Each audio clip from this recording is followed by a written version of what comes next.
در باندې د خپل ملک د نگرانۍ اجر او ثواب ملاويږي دومره باندې زنانه ته د شپې د رونولو اجر او ثواب ملاويږي ټول وای سبحان الله. او کما زنانه چې په خپل کور کې د منس کې نبی علیہ السلام فرمایل وې دې زنانه ته بد نارینا د جمع د اجر او ثواب عمر ثواب ملاويږي. زما عزت مند مسلمانانو رونو دا زنانا زماستا سره کور کې پاتې کیږي د دې زنانو زمونږ سره څه حقوق دي د خزه د خاون مابین کې د یو بل سره څه حقوق دي داغي ډېر خیال ساتي. نبی کریم صلی الله علیه وسلم فرمایي خیرکم لأهله وی پتاسو کی غورا بہترین سړی هغه دی چې خیرکم لأهله چې دې د خپل کور والا سره خوي. او بیا نبی علیہ السلام سوي وانا خیرکم لأهله او زبر پتاسو ټولو کې خیمه او غریمه د خپل کور والا سره. نو موږ به د نبی علیہ السلام په تعلیماتو باندې عمل کو. د نبی علیہ السلام تعلیمات دا بچی دی دا بخپلو. حضرت عمر رضی اللہ عنہ زمانہ خلافت دور دی زلکی رالل چیارا نکاح کوما او نکاح د نبی علیہ السلام په خاندان کې کوم د دې لپاره چې زه د نبی علیہ السلام د خاندان سره ټچ شم د نبی علیہ السلام خاندان زما سره ملاو شي زو سره ملاو شم دا غینه مال الواد الله چې دی اغراک. نن مونږ دا عیب غنو سړی چې دا یو خزه مړ شي نو بیا مونږ دا عیب غنو بل خزه ول سوک نه ورکی یا کول ورکی نو ډیر مشکلی بګی ډیر سختی بګی اکاغه کیم نو کوری زو پری دینا. عمر رضی اللہ عنہ حضرت علی رضی اللہ عنہ تا پیغام ولېګو اوس امیر المؤمنین دی د 50 سال لپاسه دی. عمر رضی اللہ عنہ پیغام ولېګو چې یرا زما داسې د نکاح اراده ده او د حضرت علی رضی اللہ عنہ لور و ام کلثوم رضی اللہ عنها د فاطمه رضی اللہ عنها لور و چې دا مال په نکاح باندې راکی. حضرت علی رضی اللہ عنہ دی دواړو خبرې وکړي چې یرا د سیبو کو زبا د لور تعالی درولېګم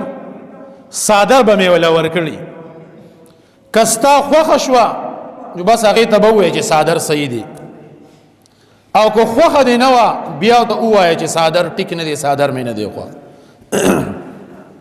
اخم د نبی علیہ السلام نو سیوا صادری وړي دی تلې دا ډیره پردانا کا ډیره حیانا کا ځان ټول پټ کړي دي او دا ګوري د شریعت مسله ده چې کله یو جنې الک نکاح کی نو الک به هغه جنې اني خو د شهوت په نظر به وته نه ګوري د دې لپاره به وته ګوري چې سبا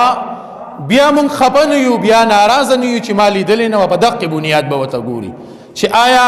دا زما قابل دا کنه دا صاحب خو بګی نشتا په دې نظر به وته ګوري د شهوت په نظر نه. دا چې کله لاړه صادر حضرت عمر رضی اللہ عنہ لور کو ادام پلار را لېګلې دي. عمر رضی اللہ عنہ د حیانا براغه ته نشي کته او اغیزان پټ کړي دي. عمر رضی اللہ عنہ لخپوت او قتل او دا ګمان او کو چې رخپې بولوینم پخپو باندې بال نور وجود قیاس دا حکم چې کله هغه خطه قتل دي دا غوسه شوی دا کارې دلی دا ویزم پلار را لېګلم صادر د پاره چې دې صادر ویني او ته زما خپېسي کې که امیر المؤمنین نوی نو استاد سترګې به بیماره ایستلې عمر رضی الله عنه ته وي داسې حیاناکه جینې بهرحال عمر رضی الله عنه ایسو نوی ویلاړه شوی پلار ته دی وایه چې صادر مې خوښ دی. دا چې کور ته راله خپل پلار ته وی بابا وی صادر خو یې خوښ کو خو ګوره هغه زما خپو ته کتل دا به ما باندې ډېر زیات بدو لګېدل او که دا امیر المؤمنین نه وی نو دا سترګې به مې ترې ایستلې وي. حضرت علی رضی الله عنه لور ته فرمایي وی خفه کېږم لورې وی دا ستا چې دی دا د خاوند دی دله دې ورکومه. هغې هېڅ هم نه وي د پلار په هغې حکم باندې هغه خوشحاله وه رضا شوه. زه خپلې خبرې له راځم چې زما مقصد په دې کې څه دی. دا واده شو لا واده وشو دې کې یو بانډچي راغی د صحرا نه یو کس راغی کور کې حالات ډېر زیات خراب وو. خپل بیبیو سره روزانه جنگ کاو په وړه وړه خبره باندې به جنګ د دا سوچو کو چې زم امیر المؤمنین لا دې براله د دې مسلې حل راو باسي چې سو کما دا خزه پرېدما که پرې نه دما سو کم. هغه باندې چې راغلی دی اوس د حضرت عمر رضی الله عنه او د هغې ام کلثوم رضی الله عنها دننه په کور کې په خپله باندې شر دی. دواړه لګیا دي د یو بل سره جنګ شروع دی. باندچي چې کله پوه شو په ځواک باندې نو یاره په خپله باندې د هغه سره بیبي لګیا د جنګ کې زما به مسله څه حل کي. نو بهرحال سوچ وکړو چې نه څه نه څه حل به ورسره وي. دروازې ټکولې د عمر رضی الله عنه راوتې دی. عمر رضی الله عنه وی څه مسله ده هغه بس مسله ته نه زما مسله حل شوه. وی نه نه مسله به وایي څه مسله ده ولې راغلی وي. هغه ورته وی یا امیر المؤمنین د دې دپاره راغلی وم چې زما بیبي ډېره بدزبانه ده زما سره روزانه جنګي د دې دپاره راغلی وم چې تاسو زما دا مسله حل کړئ. خو چې رالم نو ستاسو په خپله په کور کې شر و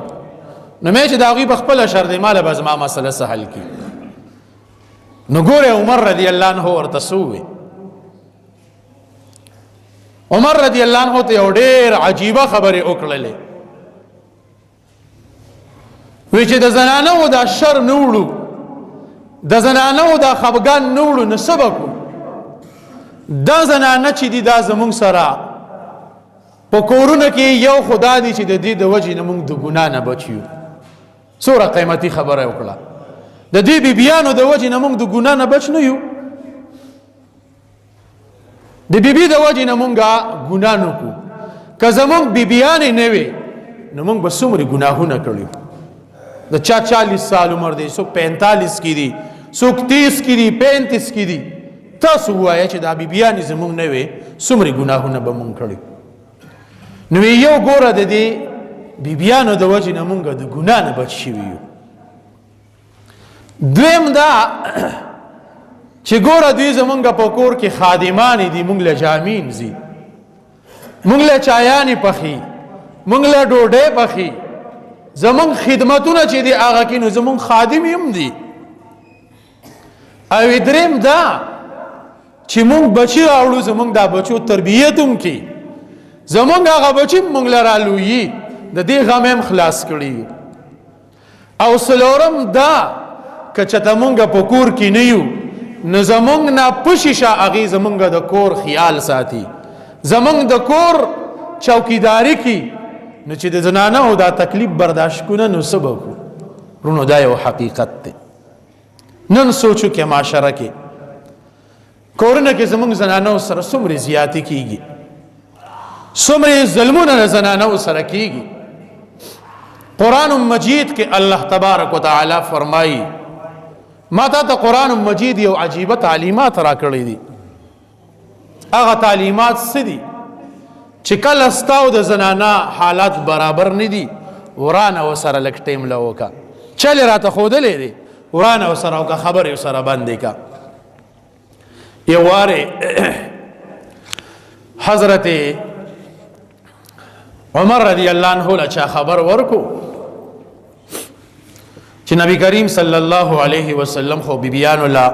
طلاق ورکړی دی د ده سره غم شو چې ښه حفصه خو پکې هم د زمالون د دوی څه چل کړی دی نبی علیه السلام یې خفه کړی دی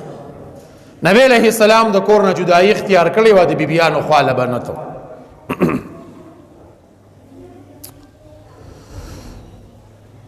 عمر رضی الله عنه راغی صحابه کرام هم جاړي بیبیان هم کورونو کې ناستې دي جاړي نبی علیه السلام خبرې بندي کړې دي بیبیانو سره یو میاشت ورسره خبرې نه وې کړې ګوره د ده غوږ کې دی نبی علیه السلام دا تعلیم مونږ له راکړی دی په دې به مونږ ګورې کامیابیږو عمر رضی الله عنه جمعات ته ځي بیا راځي خادم ته ماله د نبی علیه السلام نه اجازت وغواړه نبی علیه السلام له اجازت ورکو نبی علیه السلام سره داسې خبرې کی د غب شپ نبی علیه السلام خندي چې کله نبی علیه السلام په طبیعت کې شو تپوس دی ویل الله رسوله وی تاسو بیبیانو له رشتہ طلاق ورکړي دي وینا نه ما خو طلاق نه دی ورکړي ډېر زیات خوشاله شو چې کله عمر رضی الله عنه وردن نشو نبی علیه السلام د کجوري باندېری باندې ملاس هملا باندې خپونه رخصیو او یو بالغ ورته پروتو د سرمنه دنه بګې د کجورو پانی وي او نور باغې کمره کې هیڅ نو نو عمر رضی الله عنه ته د الله رسوله د الله نه سوالو کې چې موږ له سمال لا کی الله زکه د روم او د پاریس ته خلکو سره مالونه دي دینو سره نشتا الحمدلله زمو سره خو دین شتا الله نه سوال وکړي چې موږ له مال لا کی بیا به زموږ نه ځنانه نه خبکی نبی علیہ السلام یادا چې ملاسو یا ډارې کرا پاسې او ډېر سخت خبرې وکړي دې کې د الله تعالی په وحی رااله نبی علیہ السلام راغی بیبیان راغوخته یو میاشت دغه بایکاټ د بیبیانو سره کړو یا ایها النبی قل لازواجک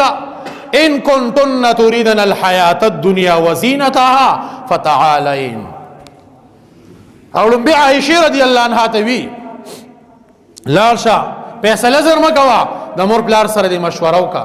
کو دنیا غواړي مال غواړي نو څه دل در کوم خو زبر سره بیانې زبتا سو پریدم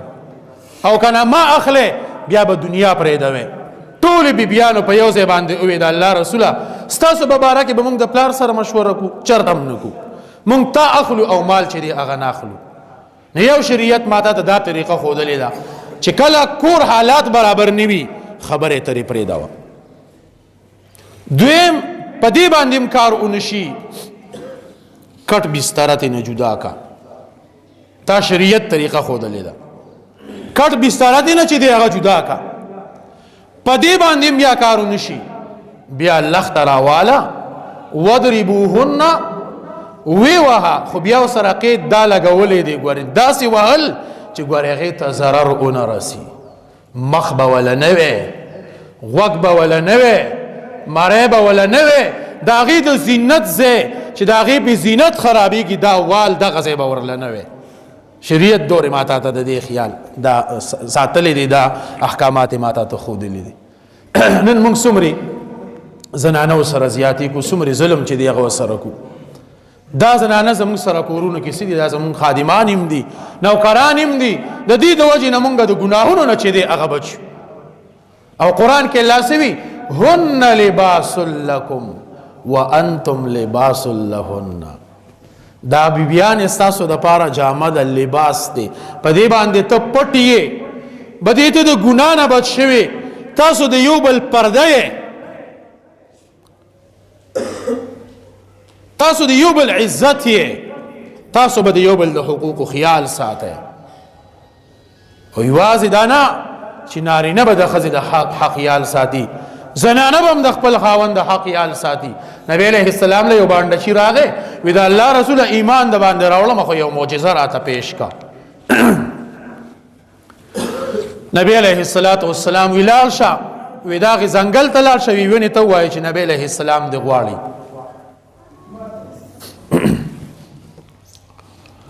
هغه باندې چې تللی دی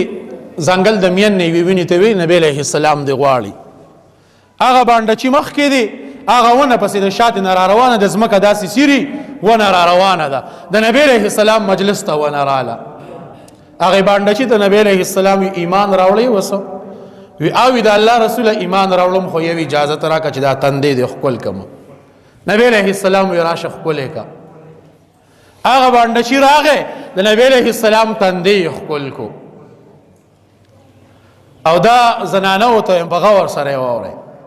بیا هغه بانډچي د الله رسول یو اجازت بل لاکا چې د خپې د لخکل کم نبی علیہ السلام وی راشه خپې می ښکل کا هغه بانډچي راغی د نبی علیہ السلام خپې ښکل کړلې بیا وی د الله رسول یو اجازت بل غواړم وای سوي د الله رسول اجازت راکړه چې سجده راته وکما نبی علیہ السلام انکار وکړ وینا وی دا الله نه علاوه بل چاته سجده جایز نه ده که جایز وي ما به ښځو ته ویلي چې خپلو خاوندانو ته سجده چې دی دا وکړي نو څنګه چې په خاوند باندې د ښځې حقوق دي دقه شانتې په ښځو باندې د خاوندانو حقوق هم دي رونو چې مونږ خپلې مسلې په خپله باندې حل کو د چا کورونه د چا ازدواجي زندگی برابر نه وي په خپله باندې برابر کو د هغې طریقه دا د کور ته وردننه کیږو السلام علیکم ورحمت الله سلام اچو بار چې زما ستا سره کوم حالات شوي دي نو هغه خو بار پرېږدو مثال زما کاروبار خراب دی یا څه بله مسله ده ما ته د بار نه ټینشن دی او زه هغه زور د خپلې بیبي نه وباسم نه دا زیاتې نه دی سراسر زیاتې دی هغه هر څه بار پرېږده وسم کم خفګان چې ستا دی کور ته راشه بیبي ته وخانده بیبي له پکار دی چې خاوند ته وخاندي یو کتاب مې کوت یو عالم وي ماله یو جوړه راله د 30 سالو وی دواړه دې له راغلي چې یاره موږ یو بل له طلاق ورکو سړي نه پې تپوس وکړو وجه څه ده وجه د کاروبار مې خراب دی کارخانه مې خرابه ده بس چې کور ته راشم طبیعت مې خراب دی د دې ښځې سره مې نه لګي هغه عالم وي ما ورته ووی چې یو میاشت زه درته یو دوه خبرې ښیم په دې عمل وکړې هر څه به برابر شي داسې وکړه چې کور ته رادننه کېږي دې باندې سلام اچوه بل کمې خبرې چې دی هغه د کور نه بار پرېږدوه بیبي ته مې ووی چې ته راځې دته خیر علي وایه خانده ورته دروازې ته له استقبال ته راوځه چې کله هغوی په دې باندې یو میاشت عمل وکړو د هغې نه پس رالل وی چې زمونږ داسې دا میاشت داسې تېره شوه چې داسې زندګي وړو زمونږ مخکې تېره شوې نه ده موږ په شریعت باندې عمل پرېښی دی ځکه زمونږ د کورونو کې اختلافات دي جنګ جګړې دي الله تبارک وتعالی دې زمونږ تمام کورونه هغې کې د الله تمامې جوړې متفق او متحدې کی څومره اختلافات چې کورونه کې دي الله دې هغه ختم کی څومره دلته کې کسان ناست دي د چا کورونه کې د یو بل سره اختلاف دی مهرباني وکړئ دا اختلافات ختم کړئ دا خپلې بیبیانې ځان ته رانږدې کړئ او بیبیانو لم پکار دي چې خپل خاوندان ځان ته رانږدې کړي دغه اختلافات دغه وړې وړې خبرې دا د منځ نه چې دی هغه لرې کړو او په شریعت باندې عمل چې دی هغه شروع کړو الله دې د عمل کولو توفیق را نصیب کړي واخر دعوانا ان الحمد لله رب العالمین